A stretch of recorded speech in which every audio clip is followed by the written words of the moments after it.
to the ASEAN's community in the years to come. His Excellency Joko Widodo, the President of the Republic of Indonesia.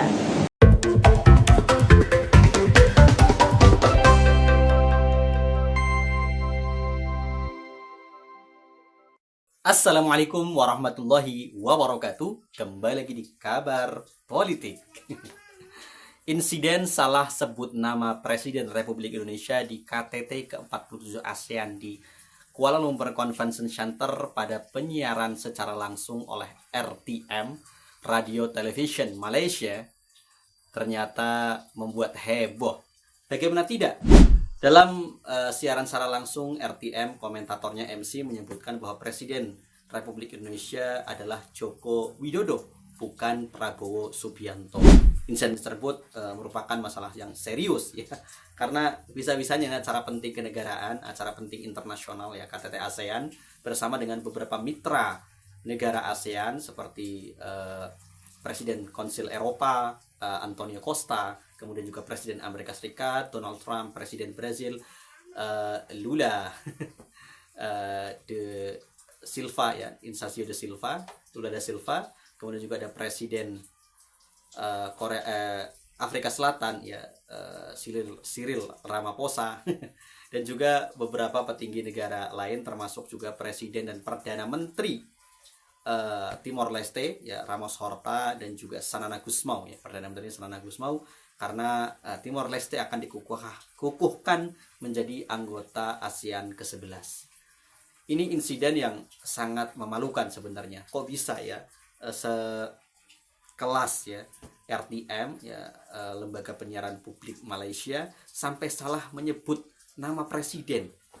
Ya kalau mungkin yang disebut salah nama ya, misalkan Prabowo siapa gitu, ya kan, Prabowo bukan Prabowo Subianto, salah sebut nama mungkin masih dimaklumi, ataupun salah pengejaan masih dimaklumi. Tapi ini salah penyebutan nama presiden ya, dimana Presiden Jokowi adalah presiden yang sudah selesai masa jabatannya sejak 20 Oktober 2024.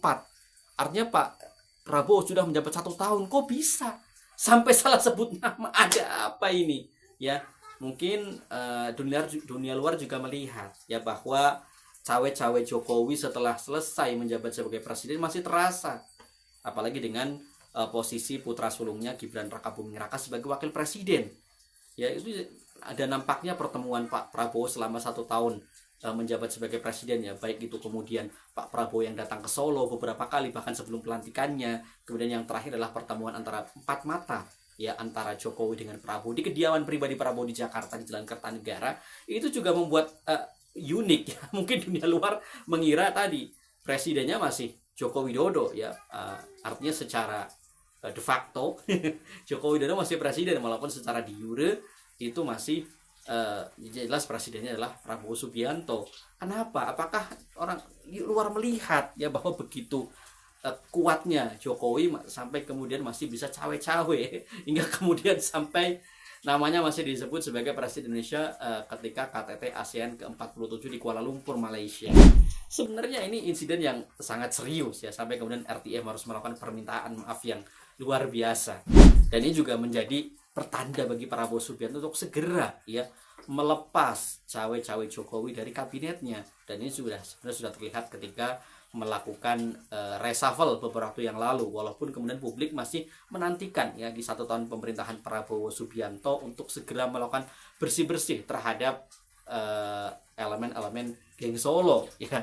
Tapi nampaknya itu belum dilakukan ya, bahkan beberapa lembaga survei dan juga lain sebagainya sudah merilis ya, misalkan menteri-menteri yang kinerjanya dianggap buruk ya, seperti yang terjadi beberapa waktu yang lalu, Celios misalkan ada 10 menteri yang kinerjanya buruk, bahkan nilainya di minus ya.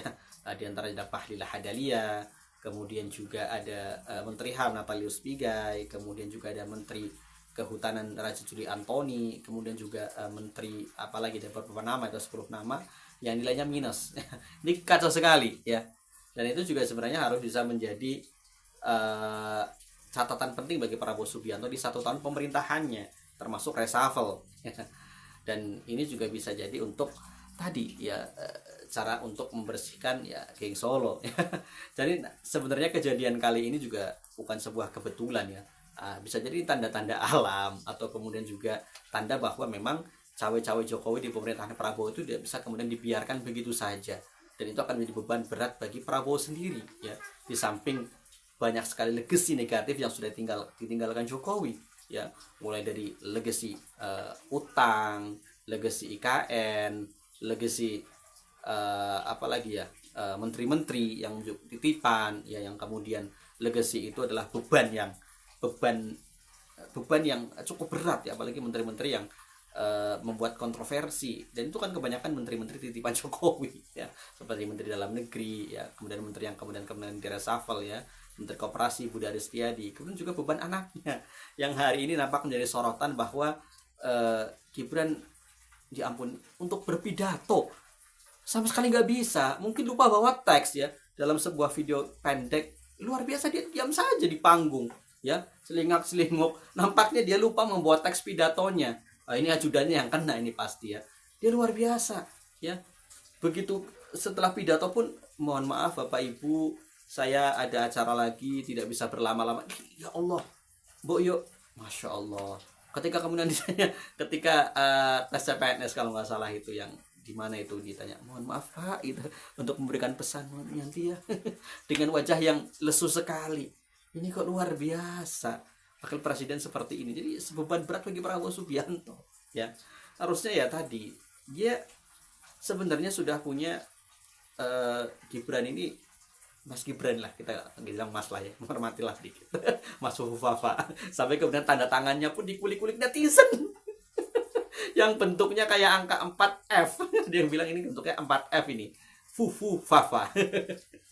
Tanda tangannya dikulik netizen ya, luar biasa ini ya. Jadi sangat membagongkan lah intinya ya.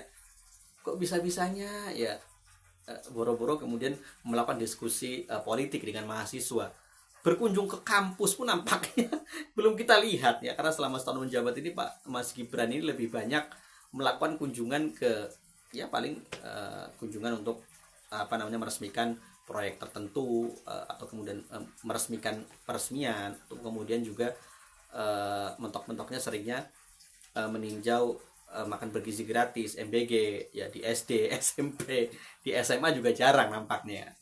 Kalau nggak SD, SMP ya. Jarang sekali ke SMA atau kemudian ke berkunjung ke kampus melakukan diskusi, itu sangat jarang ya. Lalu tadi orang pidato di depan halayak saja nampaknya teks pidatonya ketinggalan, dia celingak-celinguk ya. Ini kan sampai berapa detik gitu ada videonya, itu sudah sering bermunculan itu luar biasa.